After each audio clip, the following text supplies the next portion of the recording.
Hey, hey, hey. Selamat bergabung kembali di channel BB69. Sobat BB69, apa kabar kalian semua nih? Semoga kalian semua dalam keadaan sehat-sehat walafiat. Wah, udah lama nih kita nggak bersua lagi ya. Pada hari ini, kita akan membahas sebuah film thriller psikologis terbaru yang berjudul Deep Water. You want to tell me why you didn't come home last night? Not really. This isn't a game, Melinda. It's always been a game. Film ini sendiri berkisah mengenai sepasang suami istri yang bernama Vic yang diperankan oleh Ben Affleck dan sang istri Melinda yang diperankan oleh Ana de Armas. The truth is, if you were married to anyone else, you'd be so bored. You'd kill yourself. Hubungan suami istri ini ternyata dalam keadaan yang tidak baik-baik saja. Karena diceritakan bahwa mereka itu tidur terpisah, bahkan mereka itu membuat kesepakatan bahwa sang istri boleh berhubungan dengan lelaki lain. Nah, kalian bayangin tuh, padahal pasangan ini sudah mempunyai seorang anak perempuan yang sangat pintar. Namun, dengan tanpa peduli, sang istri, si Melinda ini, sering membawa pacar-pacar barunya datang ke rumahnya. Ingat, pacar-pacar barunya. Jadi banyak tuh pacar-pacar. Nah, bayangin tuh ya. Bahkan nih, pacar-pacar barunya ini bisa menginap dengan sepengetahuan sang suami dan sang anak yang ada di rumah itu juga tuh. That's good. Why is mom so different around other people? I think this is who she is. Permasalahan mulai timbul saat sang pacar baru Melinda tiba-tiba ditemukan meninggal di dalam kolam renang. Tenggelam nih di saat pesta.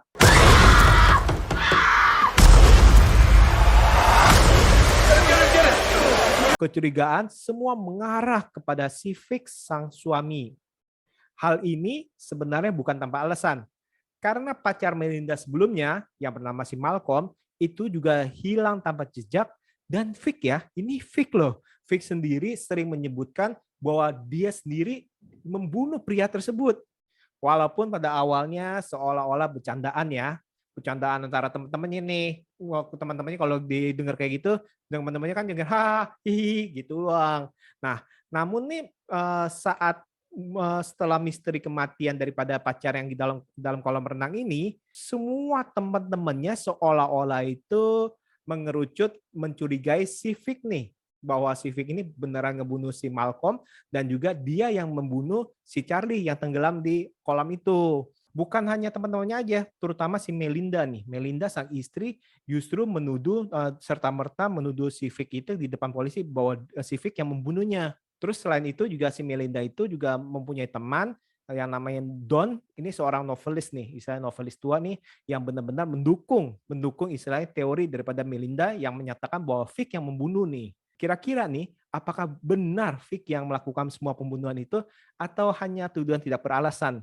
Film Deepwater ini diangkat dari novel dengan judul yang sama yang ditulis oleh Patricia Highsmith dan dirilis pada tahun 1957. Ingat tuh, 1957, jadi udah lama ya. Nah, novelis yang terkenal dengan genre thriller psikologis ini ternyata sudah menerbitkan puluhan novel loh seumur hidupnya. Dan bahkan beberapa sudah diangkat ke dalam media film nih, yang kemungkinan besar kalian pasti udah nonton nih, kalau bagi penyuka film thriller psikologis. Yang pertama ada Strangers on the Train, terus ada Talented Mr. Ripley yang dimainkan oleh si Matt Damon, tahun baiknya Ben Affleck, dan yang terakhir itu ada The Price of Salt yang diangkat ke dalam film itu dengan judul Carol. Nah, film ini sendiri disutradarai oleh Adrian Lyne, seorang sutradara yang dikenal dengan film-film seperti Fatal Attraction, 9.5 Weeks, Indecent Proposal, Unfaithful, Jacob Raiders, dan lain-lainnya. Proyek dari Deepwater ini konon sebenarnya sudah ingin diangkat sejak tahun 2012. Ya, namun sepertinya sih karena perihal finansial, maka ditunda-tunda. Sampai akhirnya tahun 2019 ada titik cerah karena diambil oleh studio lain. Dan akhirnya mungkin si Adrian itu ditelepon lagi. Kring, halo Adrian, yuk kita buat film nih yang kemarin batal nih. Wah, mungkin Adrian, oke, let's go, let's go. Akhirnya memang kalau kalau jodoh ya pasti balik-balik lagi ke tangan orang itu ya. Film ini juga ternyata ini merupakan ajang kembalinya sang sutradara nih, Adrian Lyne. Karena film terakhirnya itu Unfaithful itu dirilis tahun 2002, yang kurang lebih 20 tahun yang lalu ya. Tentunya ini para fans beliau menunggu-nunggu film terbarunya ini. Oke, kita masuk ke segi cerita. Segi cerita menurut saya ini sangat menjanjikan karena kita diajak untuk masuk melihat ke dalam hubungan toksik antara suami istri. Ini bayangin aja nih, ini ada sebuah hubungan di mana yang tidak yang di mana yang sangat dingin, tapi mereka tidak mau bercerai. Namun mereka mempunyai kesepakatan bisa membawa pacar barunya si istri ke rumah, bahkan melakukan hal-hal yang sangat bebas. Nah, itu bayangin aja tuh, itu gimana tuh ya perasaan dari sang suami, gimana perasaan dari ada anak-anaknya. Di sini digambarkan anak-anaknya juga ngelihatnya seperti gimana gitu. Nah, namun sayangnya sih bagi saya nih, sayangnya sebenarnya itu tidak diberitahukan sebenarnya ini asal muasal ini kenapa bisa terjadi seperti itu? Kenapa hubungannya bisa dingin? Kenapa bisa terjadi kesepakatan seperti itu? Apakah karena suami itu merupakan orang yang dingin, emang tidak perhatian, tidak romantis? You'd be so bored. You kill yourself. Tapi kan sebenarnya itu pasti ada penyebabnya nih. Apakah suami itu tidak menghargai daripada sang istri? Apakah sang istri yang merasa tidak dihargai oleh sang suami? Atau mungkin karena sudah bosan? Atau mungkin percikan cintanya udah hilang? Atau bahasa cintanya itu mereka berbeda? Karena kalau dilihat-lihat ini sepertinya agak masih bingung nih. Kalau saya pribadi ya, kenapa nih asal muasalnya nih? Berikutnya juga kita juga bingung juga nih, kenapa nih si Melinda ini sepertinya kok agak tanda kutip liar nih? Apakah karena dia ini belum siap berkeluarga, belum siap mempunyai anak, atau gimana? The fact that she's comfortable flaunting all these relationships around all of us, you're better than that. She's different. Karena sepanjang film, Madeline itu tidak digambarkan atau tidak menggambarkan seorang sosok ibu yang ideal. Malah seperti seorang istri yang tak bisa dibilang itu kegatalan ya, mencari lelaki demi lelaki lain, demi kesenangan dirinya, demi memuaskan dirinya nih. Saya nggak ngerti nih, kenapa nih? Benar-benar nggak ngerti kenapa si Madeline itu seolah-olah itu dengan mudah gonta-ganti pasangan dan tidak peduli dengan perasaan sang suami ataupun sang anak. Di sini gambarkan itu si Madeline itu sangat terganggu dengan sang anak yang nyetel lagu anak-anak segala macam, tingkah laku anak-anaknya. Madeline itu sangat sebel. Berbeda dengan Vic. Vic itu bisa seorang bapak yang kebapaan. Tapi kan kita nggak tahu nih sebenarnya ini apa yang terjadi sebenarnya. Yang tadi saya bilang itu si Vic itu digambarkan sebagai ayah yang sangat baik dan sangat dekat dengan istrinya, dengan putrinya. Namun ya tadi itu seolah-olah ini dia kok dengan istrinya, dengan si Madeline itu kok kayak kaku, dingin. Nah ini kita nggak ngerti nih kenapa nih? Apa yang menyebabkan pertama-tamanya kenapa nih? Karena misalkan kalau dari awal mereka belum menikah itu seperti itu, ya Madeline pasti kan nggak bakal menikah. Nah terus di cerita di film ini juga cukup menarik nih karena kita melihat nih perubahan daripada sikap dan sifat Vic ini terhadap dari para pasangan daripada istrinya. Yang awalnya mungkin agak-agak bisa sabar, tidak peduli, namun pada akhir-akhirnya itu malah jadi lepas kendali. You're not bored. Hubungan toksik ini memang benar-benar terjadi nih di pasangan ini. Benar-benar kacau lah. Tapi anehnya nih, saya juga agak bingung nih. Semakin kacau kejadiannya, sepertinya membuat pasangan ini semakin erat nih. Apakah mereka ini merupakan tipe-tipe yang misalnya makin kacau hubungannya, makin banyak konflik, malah makin romantis. Nah itu nggak ngerti nih. Why are you the only man who wants to stay with me?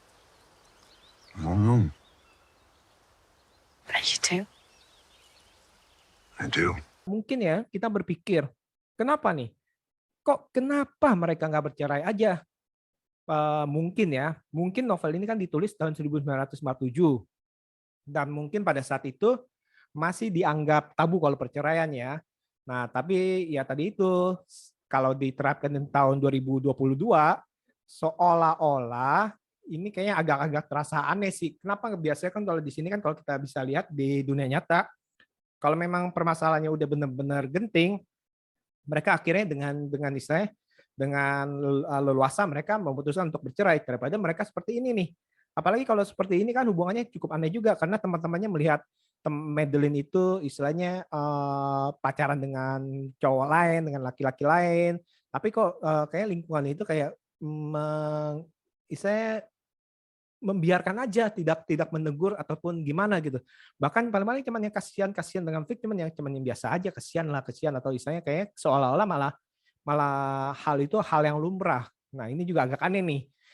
Kalau di satu sisi kalau kita berpikir bahwa nggak bercerai karena ini dibuat tahun 1957, di satu sisi juga ya kenapa ini dibiarkan nih. Seperti itu sih. Ini sih yang malah agak-agak aneh sih menurut saya sih. The fact that she's comfortable flaunting all these relationships around all of us, you're better than that. She's different. That's what I like about her. Ini juga menggambarkan tadi itu tarik-menarik antara hubungan satu dengan lain yang dimana mereka itu saling menyakiti secara psikis nih. Ini ini benar-benar parah lah pokoknya ini kalau punya hubungan seperti ini nih. Benar-benar hubungan seperti ini nih benar-benar toksik atau benar-benar bisa meracuni satu dengan yang lain nih. You love me. Of course. Terus hal yang menarik lainnya kita akan dibawa nih. Misalnya apakah sebenarnya itu Vic yang membunuh semua orang yang dituduhkan kepada dirinya nih atau hanya imajinasi belaka? Karena di adegan-adegan filmnya itu si Vic itu membayangkan dia itu istilahnya membayangkan istrinya lagi selingkuh dengan pacar-pacarnya, membayangkan dia menyakiti pacar-pacarnya istrinya. Nah, itu kita nggak tahu nih apakah itu hanya membayangkan atau itu ingatan dia nih yang terjadi benar-benar nih. Oke, kalau dari overall menurut saya ini pengeksekusiannya ini walaupun istilahnya menarik, sayangnya ini ketegangannya ini masih agak kurang menuju klimaks sih seperti itu sih. Dan istilahnya sisi dari Ben Affleck atau Ana de Armas ini kurang dipakai istilahnya. Ini sayang sih, benar-benar sayang sih. Walaupun saya sangat menikmati film ini. Oh ya, konon nih endingnya di film dan di novel ini berbeda. Jadi kalian nih mungkin kalau yang suka baca novel atau istilahnya penasaran apa sih yang terjadi di novelnya, mungkin bisa baca dan kalian komen di bawah nih apakah sama apa enggak.